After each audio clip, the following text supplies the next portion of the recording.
I'm Logan Crawford, and right now on The Right Way, we are taking a deep dive into historical fiction by an author who has written three amazing novels that are steeped in truth. Her name is Anny Rehwaldt, and her books are called Survivors of the Lost Colony, Mohammed's Cousin, and Saint Clotilda, Queen of Franks. And we are delighted to have Anny join us here today on The Right Way. Anny, thank you so much for joining us here today. Thank you so much, Logan. I really appreciate the opportunity. My pleasure. Have you always been a person very interested in history? Yes, my bachelor's degree was in history, and I taught history for many years, ninth grade, and just love it. I love to read history. I love to read historical fiction. So finally, after a little bit with the prodding of my sisters saying, "Oh, come on, you could do that. Write a book, write a book." So I actually gave it a try finally. Wonderful. Well, we're glad you did. I love historical fiction as well. Pillars of the Earth Mm. is one of my favorites because you really feel like you're back there in medieval times with this cathedral builder and this church builder. I also loved your books. Let's start by talking about Survivors of the Lost Colony, which is really a fascinating chapter in American history. Let's tell the folks at home what this book is all about. Okay, well, it's a little known bit of American history. It's not even in some history books. You don't find mention of it very often, but when you do, at least for me, it piques your interest and you want to know more. What I read about 7 years ago was a baby born in Virginia, and so she was named Virginia Dare, and she was the first white baby, the first British baby born in America. But nobody knows what happened to her. There's just a complete loss of information after she was baptized. Her grandfather saw her baptized in the New World in Roanoke, and then he had to go back to England to try to bring more supplies so they would survive. And when he got back 3 years later, they were gone. Nobody knows what happened to them, which made me excited because that means I could write what I think happened to them. Exactly, exactly. That is a wonderful premise because you've got the framework of this colony in Virginia, and then you have this young baby born named Virginia, and what the heck ever happened to her? And then you take the story from there. Give the audience a little bit of how you novelize this and what kind of experience Virginia had as the first Brit born in the United States, or what would become the United States. You bet, Logan. Uh, in the book, I have three main characters: Eleanor Dare, the baby's mother; John White, the mother's father, the governor of the little colony; and Manteo, an American Indian who went to England for a year, lived with Sir Walter Raleigh, and helped them with information about the New World that Queen Elizabeth was interested in. So those three people are three of the main characters. I invented a fourth main character who I named Alsume, which was the local part of the local vernacular, and she was in my writing. I made her the tribe's healer, the medicine woman, if you will. Always a very important member of the tribe. And what I did was each chapter in order is the perspective of each of those four people, starting with Eleanor Dare. Then the next chapter is Alsume. Then the next chapter after that is Manteo. And then the fourth chapter in the listing is John White. And then it goes that in that order all through the book, so that you keep getting a glimpse of what's going on from each of those four main people. That's a wonderful storytelling framework, I think. Yeah, it allowed me to have different points of view and see what was happening from different perspectives. Wonderful, wonderful. And that gives the reader all those perspectives as well. For the folks at home who don't remember the story of the lost colony, let's revisit that a little bit. Tell us about that story, because it really is a fascinating part of history, and a lot of people don't realize what happened. Yeah, it's not really known very much. So John White was chosen by Sir Walter Raleigh to head up the beginning of a colony in the New World. He got 109, I think it was, colonists to sign up to go.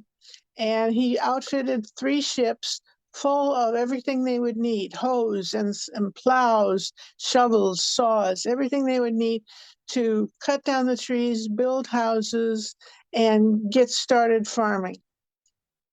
Then, when they got there, after a long and difficult voyage, they got to the New World, but unfortunately, they were dropped off in the wrong place. They weren't dropped off up on Puget Sound, which would have been better weather, uh, better accommodation from the local Native Americans, and they dropped them off further in the south on Roanoke Island, and that is where they had to try to make a go of it.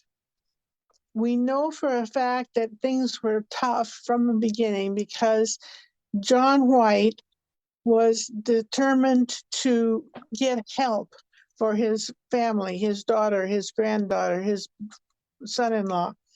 And it was decided it would go back to England to have the Queen send a shipment of more people and more weapons, more grain to plant, everything they needed. And this was impossible.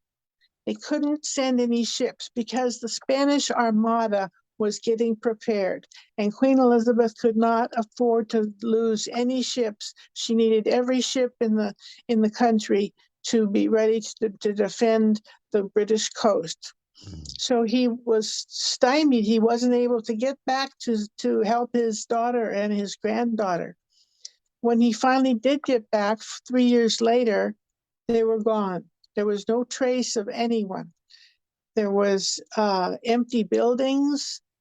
There was a carved note on a tree trunk that said Croatoan. That was the name of the local Indian tribe. One thing that was a clue that they weren't in harm's way was that there was not an upside down cross. That was determined to be their signal if they were in jeopardy. There was no upside down cross. So at least he felt confident that they were okay and that they had left without being attacked. That's it. That's all Yeah. we know. So we don't He know went, if they somehow migrated somewhere else, assimilated somewhere else, whether they were killed, murdered. No bodies were found, no bones were no, found, no no remnants like bones, that. no bones, no graves, just empty, deserted buildings, nothing. And Amazing.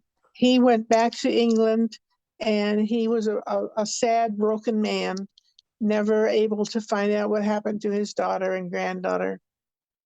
Amazing. Amazing. So it's called the Lost Colony because indeed it was. Absolutely. Absolutely. And there was quite an attractive lure that was used to get people to come to this colony, and that was 500 acres per person. Yes, Sir Walter Raleigh had a huge amount of land given to him by Queen Elizabeth. Not that it was hers to give, but that's another matter. Anyway, yes, his enticement for people to come along was 500 acres per man. Of course, women didn't count much, but he was able to get 124 men to sign up. At the last minute, several pulled out. They were fearful, but they had enough people to start a small colony if they had good land, if they were not harassed by the local Native Americans, and if they were able to stop at one of the islands nearby off the coast in the Caribbean to purchase cows and sheep and goats and other animals that they would need to raise for food and to have them there on the farms with them. They weren't able to do that. The Portuguese captain of the main ship was very disinterested in these colonists starting a colony. He was interested in one thing, gold. He wanted to be out on the ocean pursuing Spanish ships that were full of gold and taking them as his prize. Amazing. So he did not cooperate, and they arrived without a cow to their name. It's just amazing the fortitude that it took, the courage that it took to cross the sea, which was a daunting task in and of itself, and then come to this uncharted land that was extremely primitive, and they had to create a society from scratch. It's amazing what our forefathers and our forebearers did. Yes, and they didn't have so much. They didn't have a doctor. They only had 4 soldiers. They didn't have food that was very good. After that long at sea, you were down to crumbly hardtack and beef jerky. So it was arduous at best. Yeah, yeah. Amazing, amazing. And tell me about your teaching experience. Was this something you really enjoyed, teaching children? Are you Yeah. retired from teaching at this point? Do you still teach? Tell me a Yes, little bit about that. I'm a retired teacher, as is my husband. Hmm. And yeah, I loved teaching. I didn't teach American history very long. I focused more on world history. I really loved ancient history around the world. Uh, I loved teaching and teaching the kids the local art as well. Every country has a distinctive art form, or more than one in many cases, that is actually you can teach a child to do it. For example, in Russia, the Ukrainian Easter eggs, very delicately decorated with geometric patterns. So I taught them how to do a symmetrical pattern, and then they actually put it on an egg. They hollowed out an egg. I taught them how to do that, and then they got it dry and they painted it. And my gosh, they were spectacular. We hung them from the ceilings to decorate the classroom. When we were studying Japan, I taught them how to do origami, and they loved that. And we had those all around the room too. I tried to find some kind of artwork that they could do in every part of the country we studied. Wonderful. That really brings the culture to life. I mean, when you think about it, what is a culture? It's basically people, their norms, and their art. And to the part that you could capture perhaps most easily was bringing the art into the classroom. And the students, I'm sure, responded quite well to these exercises. Yeah, it was fun. Absolutely, absolutely. Your other book you write about is called Muhammad's Cousin. And was Muhammad, I'm sure Muhammad had many cousins, but tell us a Yes, little bit about the origins of this book. he did. He had dozens of cousins because his father was one of many in the family, and his grandfather was a prolific man as well. So there were many, many uncles and aunts and many cousins. I wrote about Muhammad because I really wish more people knew what a humble, kind-hearted soul he was. Hmm. He was an orphan from being a small child. His mother died. She was frail. And his father died of the fever when he was inside his mother's womb. He wasn't even born yet. So it fell to his grandfather to raise him. And this was a very kind old man. And he took the boy under his wing, had him sitting on his seat cushion with him in the bazaar near the mosque. And he taught him everything about what it means to be a man. Mm. And in the Bedouin culture, that includes the blood feud. If someone hurts someone in your family, you have to hurt them in return. But Muhammad didn't grow up with that being the focus of his life. He he saw things that could be improved in Bedouin culture. And as an adult, that is what he tried to do. He tried to teach people how to be kind to each other, how to respect each other. And when he didn't mean to start a religion, but when he became an adult, he became very well respected in the community. And so people listened to what he had to say, and they started following him and making a point of listening to him when he would talk in the crowds. So I loved writing about the culture. As you said, culture is an accumulation of the customs and the art and everything about the way of life. Mm. And the Bedouin way of life was very distinctive. It's all but died out now, but they had beautiful woven art. They wove the goat hair into cloth, which was made into tents. They lived in tents. And they had a marvelous way of moving from place to place, following the water and following the grazing areas for their animals, whether they had camels or goats or horses. Uh, that was part of their social stratification as well.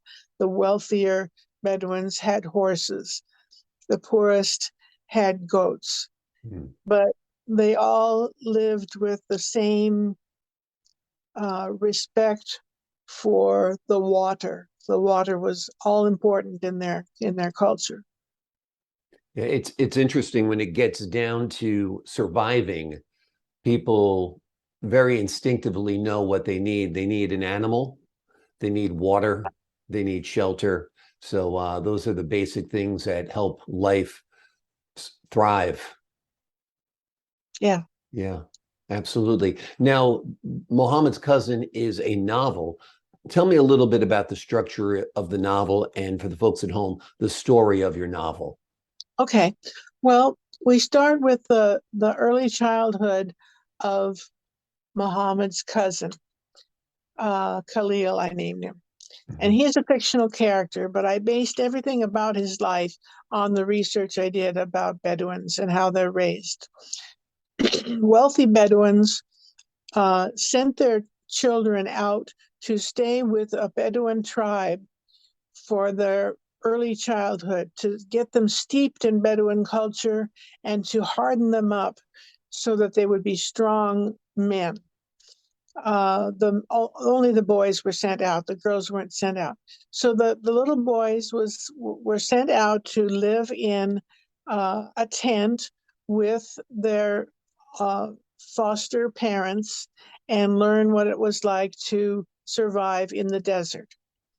And as he grows up, he meets his grandfather, uh, and he meets a cousin named Muhammad. They become friends. And from that point on, Muhammad is an essential character in the book. Mm. And these two cousins become very close friends. And they see every opportunity to not exactly get into mischief, but to see more of their world in Mecca. Mm. After their time of being a foster child was over and they were living in Mecca with their families again, they had opportunities to go to weddings, Mm. to kind of crash the wedding. They weren't invited, but everybody's really a cousin to somebody. And so they would kind of sneak into the outside edges of the weddings to see who was there, to see what they were wearing. And as they get older, as I said before, Muhammad was a very eloquent speaker, and people came to listen to him and to listen to the way he spoke. He had a beautiful, clear form of Arabic that he spoke, that he learned in the desert from his foster parents. There wasn't any slang. There wasn't uh, any minced words. He spoke clearly and to the point, and this drew people to him. And as you get on in the book, you learn more and more about the things that were in what became the Quran, the speakings, the teachings of Muhammad. And those were gathered on little pieces of paper that people had written down what they had heard him say. At first, it was all verbal, oral, and then later on, people had copied out the speeches he'd given, and those were compiled into what became known as the Quran. Interesting. Um, Almost like the New Testament, where it was composed after mhm. the death of the figure. Yeah, very similar. Yeah. Did you learn a lot yourself about the Quran and Islam by writing this book? Oh yes, I always learn more than I can put in the book. Hmm. I learned so much, and I got 3 copies of the Quran actually, so that I could see what different translations, how they changed, because it's not all verbatim. It was uh, it was in Arabic, of course, and it was so long ago. And so words change, meanings change. The way you write something changes after that many years. It was 900 AD. Goodness, that's a millennium ago. So, as with the Bible, different translations sound different. They have different ways of expressing things. The King James does not sound like the American Standard. And so that is the case with the Quran as well. There are different translations that have slightly different nuances. And people who are really purists uh, take on the task of reading it once in their life in Arabic so that they're not swayed in any way by a translation that might be steering them the wrong direction. Very interesting. Now, you have very positive feelings about Muhammad. When you're reading the Quran, did you see this mostly as a book of peace? Did you see what critics sometimes say as treaties for war? Tell me a little bit about your overall impressions with keeping in mind this controversial element that's involved sometimes in interpreting the Quran. Sure. Uh, I I came away from my research with very positive feelings about Muhammad and the Quran and his intentions that were, I think, taken out of context. And uh, people after Muhammad died took some of his words, I think, out of context, as I said, and changed the meaning of them to their own purposes. Hmm. Uh, I really believe he was a peaceful man, and he didn't intend for all of the warfare that happened after he died. Absolutely. Now, was it difficult writing about Muhammad in a novelized form, in that a lot of followers of Islam are protective of his image, of his name, of his history? Yeah, I tried to be respectful of that and didn't include anything that they might take offense to without changing anything, but including everything about his life that was known, and a good deal of his life after he became an adult is known. I wanted to fill out his life as fully as possible, but not offend anyone. Absolutely. Have you heard from any followers of Islam who might have read your book? No, I haven't. That Okay. would be interesting. That would be interesting indeed. Yeah. Let's talk about your third book. I hope I'm saying the name correctly. Saint Clotilda, Queen of Mhm. Franks. Yes, Okay. yes, difficult name, Clotilda. Yeah. And there are other ways of writing it and spelling it that are even worse. Yeah. Yeah. Yeah, yeah. Tell us a little bit about her story. She was a true fairy princess. She was a princess in Burgundy, which is as you know, in France, Mhm. great wine country, and was even then.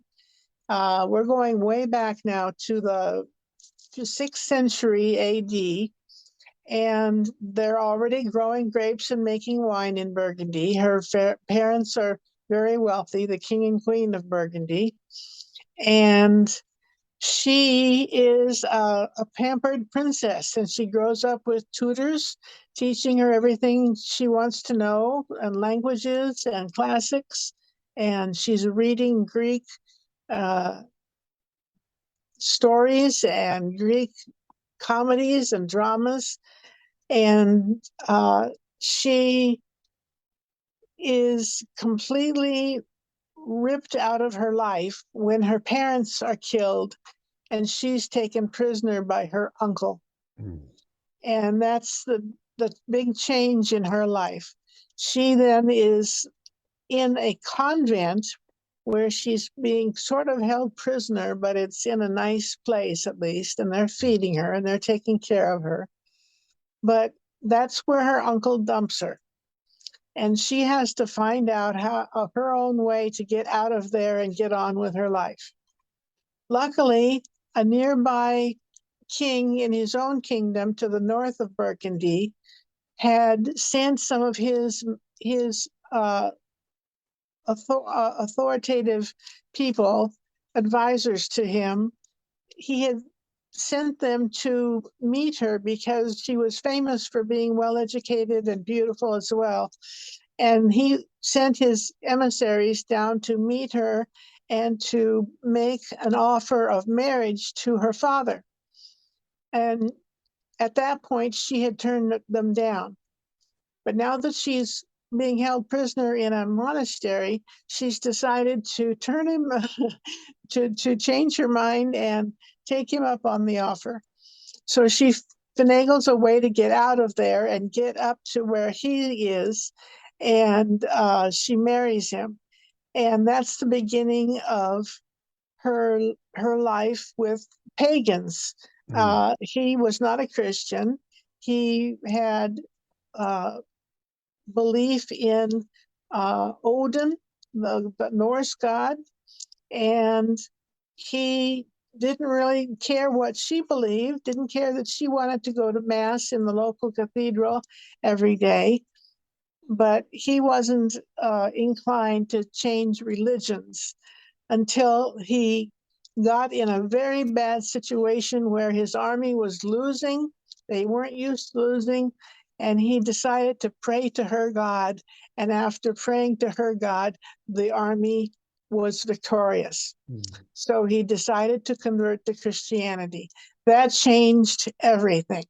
That changed history and made France what, because their kingdom, the Frankish kingdom, became known as France, and that changed them into a Catholic country.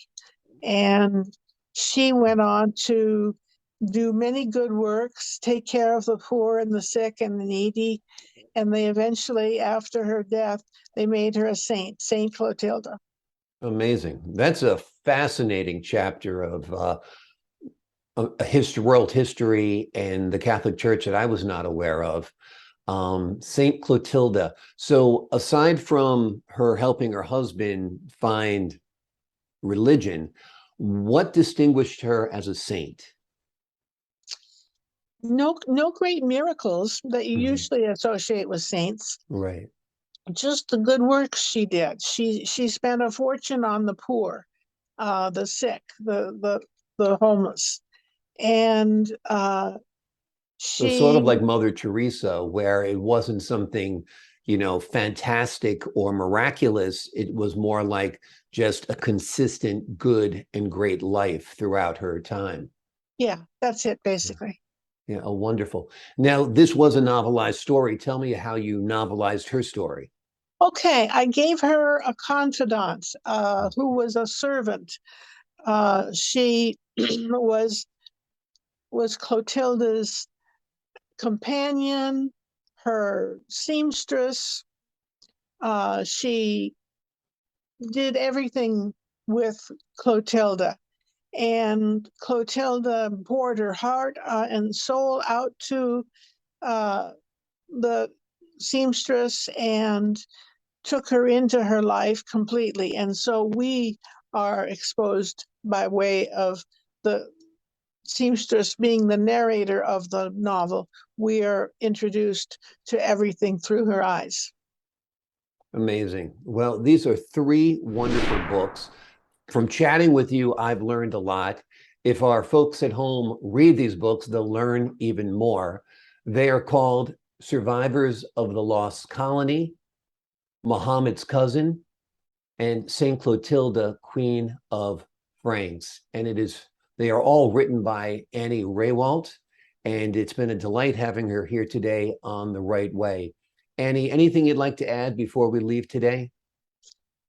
You can look up my name or any of the book names on Amazon.com and find out more about them.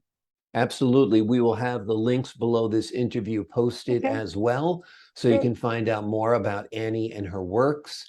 It is a great way to get involved and learn about American history and world history, some unique chapters that have really shaped this planet, from the founding of the United States to the founding of a major religion to the founding of a country, the country of France. Anny, thank you so much for joining us here today on The Right Way. Sure. If I could just add one other Sure. thing, you can find out more about me and about my books on my website, which is very new. Mhm. Uh, you go to rehwaldtanny.com. RehwaldtAnny.com, and that is on your screen right REHWLDT. now as Okay, well. So great. the folks can go and click that and go buy the books, find links, descriptions. And I visited the website myself. It's a wonderful website, so I highly recommend it. Thank To the you. folks at home, I'm Logan Crawford, thanking you for your time this time. Until next time, on The Right Way.